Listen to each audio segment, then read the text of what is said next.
to the 2015 AppNexus Summit here in London. And thank you to Les Twin for getting us started the right way. Now, I don't know about all of you, but when I hear music and see dancing like that, it makes me want to take a drink.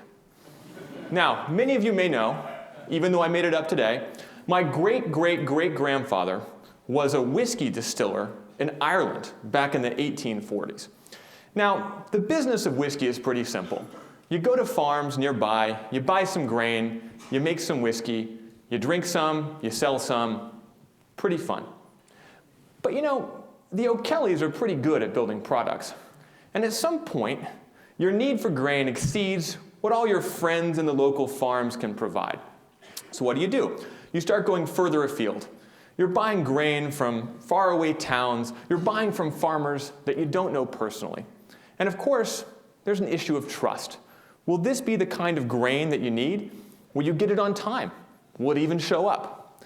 And so, of course, you pay a little bit more for grain from further away, from people you don't know. And so we have not a whiskey distillery.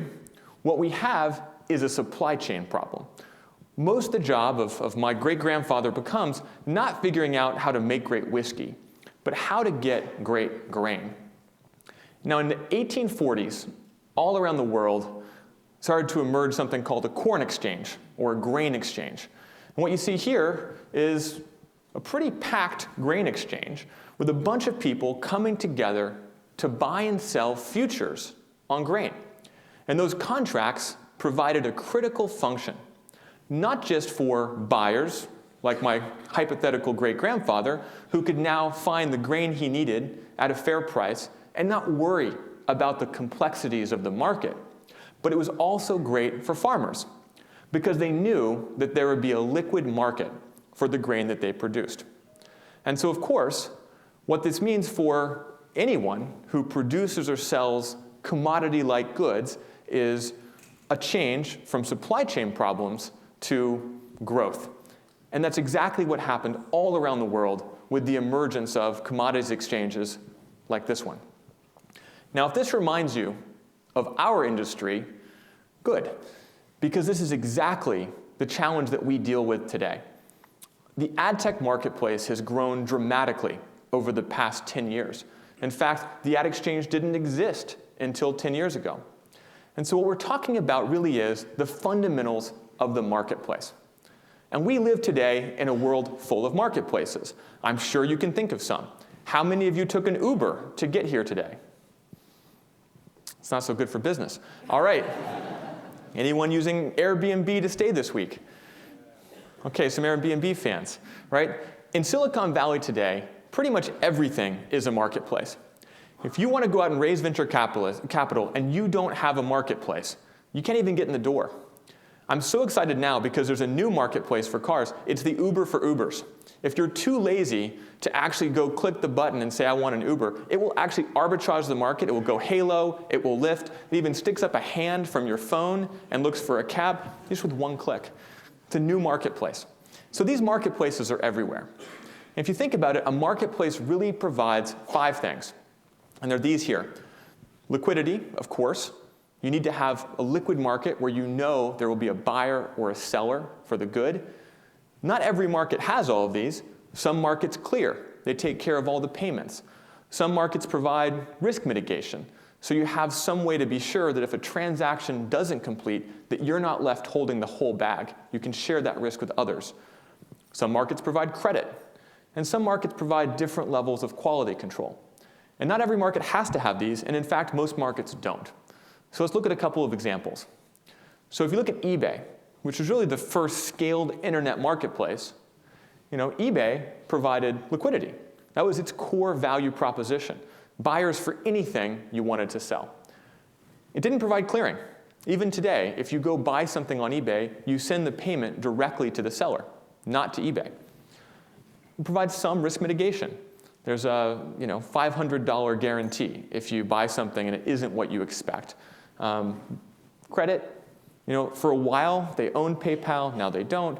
This idea of credit, so you don't have to actually come up with all the money, is a critical function for eBay. They just don't provide it themselves anymore. And then last, we have quality control.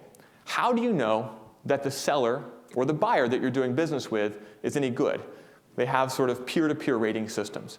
And this has all worked really well. eBay is still a phenomenal business with great scale. Let's look at another marketplace. I mentioned Uber. Uber provides liquidity, usually, meaning that if you want an Uber, as long as it's not raining, snowing, you're in the middle of nowhere, you have a bad rating, aside from those issues, great liquidity in the marketplace. And if you're a driver, lots of customers. Clearing, you pay Uber. That's a key feature, that you don't have to come up with currency of whatever country you happen to be in right now to pay your driver. It just sort of works. Risk mitigation. Every time I have a bad trip in an Uber, they give me a refund. I'm not sure that's a contractual obligation, but it's every time they've figured out and said, look, you had a bad experience, here's your money back. So it's an implicit guarantee that they're giving me as a rider. Credit. It's effectively credit cards, so I don't have to worry about coming up with cash. That's easy. And lastly, quality control. And this is the area where Uber has struggled because the quality control isn't something they can enforce. And that's why, because of many complaints, they've recently had to roll out background checks on drivers to make sure there's some level of assurance before something bad happens, not after. So now let's look at AppNexus and the marketplace we exist in. When we started the company, we knew liquidity was key. And so we have integrations with hundreds of different suppliers and buyers, thousands of clients all around the world. Every day we transact 20 billion ads. There's 120 billion more of available ads if you want to buy them, so tons of liquidity. And one of the key features was clearing. Now, not every marketplace in our space has always had clearing, right? Media being a good example, but the market is so big that clearing is critical. Risk mitigation has never been something that we've put into our marketplace. Although, in November, we rolled out what we called certified supply. We're now renaming it to AppNexus Spend Protection. And so this is our form of protection for buyers, where if you work with Double Verify or Integral Ad Science, and soon to be more partners, if they report that you had a bad transaction, meaning that you bought an ad that they consider non-human, misrepresented, or pornographic, then we won't charge you. And in fact, it's all automated, so in real time, we can just make it like that ad never happened. So this is our form of quality control, working with leading partners around the ecosystem. And this is in beta very soon, and we've been testing it since November. Credit is a key feature of the AppNexus marketplace. Every month, I think it's about $100 million of credit that we provide to the market. We clear about $100 million through the platform. We often pay sellers before we get paid. So we are facilitating liquidity by providing credit to the marketplace. And the one thing that has never been something that we focused on is quality control. It's not something that we thought was our responsibility. We said, you're doing business with each other. But today, after a lot of thought and consideration, I'm very pleased to announce AppNexus pre-bid policy enforcement. What this means is that before any ad comes into the marketplace, we are going to screen it and make sure that it meets our policies. Our policies haven't changed. They're still the 7 things that every AppNexus client and partner signs in their contract. All of you have contractual obligations to follow our policies. But the practical truth is, we haven't had any way to force or enforce those policies upon the marketplace. And I think we all know that when the marketplace doesn't trust all of the participants, the marketplace doesn't work as well. There is a trust issue. And so in April, we started to roll this out, where we actually would go look at every ad, and if it didn't meet our policies, we would simply reject it from the marketplace. So if you think about it in context of my great-grandfather, what we're really doing is we're putting a seal of approval on every bag of grain in the marketplace, or perhaps in our case, a seal of approval on websites. Now, rest assured, my face will not appear on websites as part of this program, in case you were worried. Now, one question you might have is, how can you actually be sure that you're getting all of the bad stuff out? What are the tools and techniques that you use? Well, back in old Ireland, what you'd do is you'd walk down to your neighborhood data scientist, right? And we're very fortunate at AppNexus that we have a long line of Irish data scientists, culminating in our own Becca Keneally. So Becca, come on out. Here she is.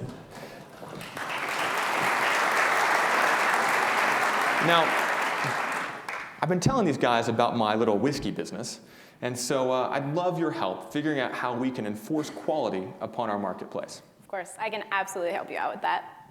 So, like Brian said, I'm a data scientist on our inventory quality team. Aside from helping Brian out with his whiskey side business, my real job is to dig through our data and find patterns that indicate non-human traffic.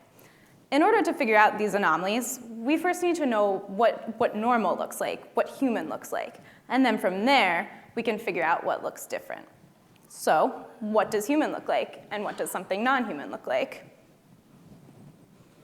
This is a human, and this is a bot. You guys all could have obviously told me the difference between these two pictures. But in the world of data science and ad tech, it's just not as obvious what human looks like and what non-human looks like.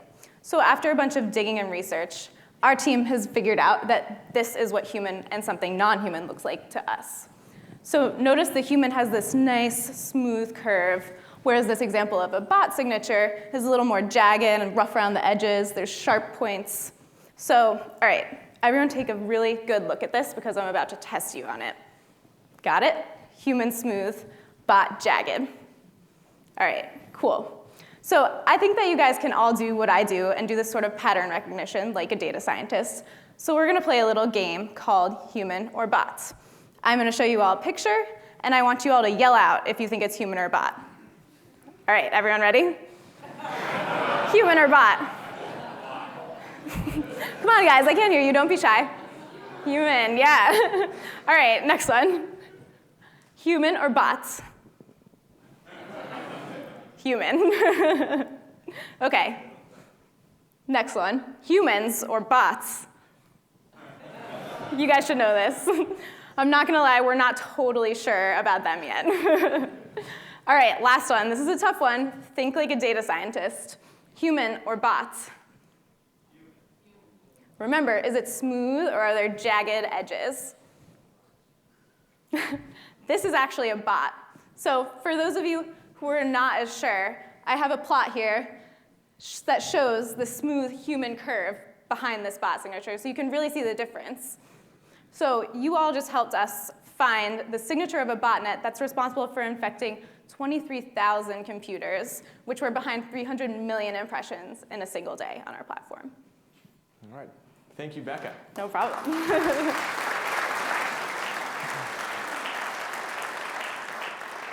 I'm not so impressed with all of you.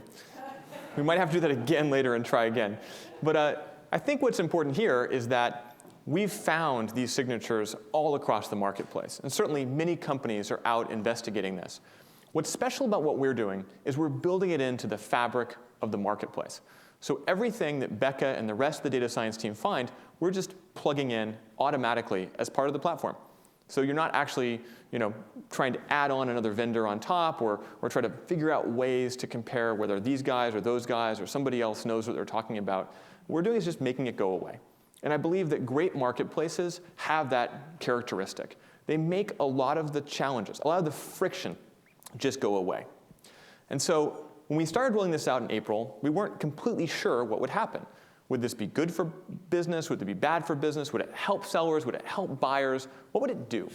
And we know we have more to do. There's more of these signatures that we're finding every day. And over the next quarters and years, we'll keep rolling out more and more significant techniques. But even in 2 months, with the first cut of our technology, the results have been amazing. Take a look. 2 out of 3 buyers on the platform over the past 2 months have seen an increase in response rate. This means that, and you may or may not have noticed this, but what you will see if you look at your data is that most of our campaigns have actually seen improvements in CPA, just because you're buying less traffic that doesn't meet our policies. And we've seen sellers increase in RPM between 29 and 47%. That's sort of counterintuitive. If we got rid of a bunch of bad traffic, how come CPMs are rising? And the answer is, after we dug into it, that when we saw $1,000 allocated to the marketplace, it was going to, let's say, 1 million impressions. If you take out 40% of those impressions, you're not taking out the $1,000. That same $1,000 is getting spent now on, say, 600,000 impressions. And so the revenue for the remaining traffic has gone up significantly. First of all, that's amazing. Second of all, it's great proof that this marketplace change has worked. And the further we go down this path, the more impact I think we will have for both buyers and sellers in our ecosystem. Now, this is a great example of the evolution of a marketplace, where we've made conscious change to make our marketplace work better. And I think this impacts all of us. But in practice, we exist in a larger marketplace as well.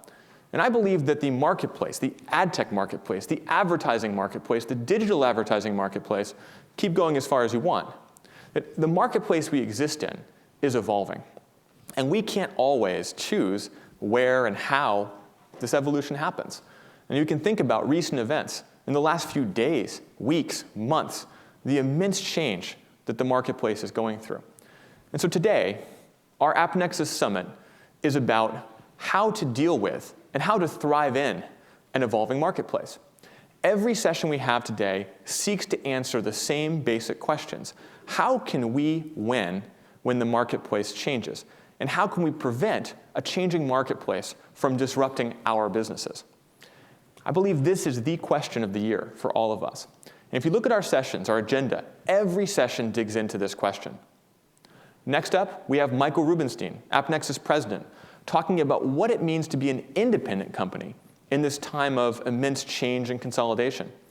After that, we have Tom Shields, founder of YieldX, talking about how an independent publisher can use technology to maintain a thriving independent business while everything around them seems to go the other direction. We have a number of ad tech innovators talking about creativity, which we can't lose through this whole process. How do you differentiate using creativity in this changing time? And then, of course, we'll have a break, so you can all go out and network, catch your breath, and then come back in for our second half, where we'll talk about the AppNexus programmable bidder that we announced yesterday and what that means for companies that want to continue to innovate and create differentiation. We'll hear from Arthur Garrick, the global CMO of Rocket Internet, who not only powers marketplaces as a company, but also has a unique job as a chief marketing officer and a data scientist. And I'll posit to all of you that this is the future of marketing.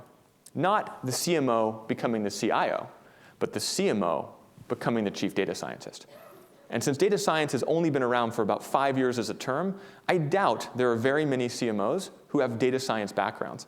And I think Arthur is the rare exception. And I'm so excited to hear Catherine Williams, our data scientist, our chief data scientist, talk with Arthur about what that means in the context of one of the most exciting businesses on the internet. And we'll close out today's session with a pretty exciting announcement. I don't want to spoil it for you, but stick around. It's going to be pretty exciting.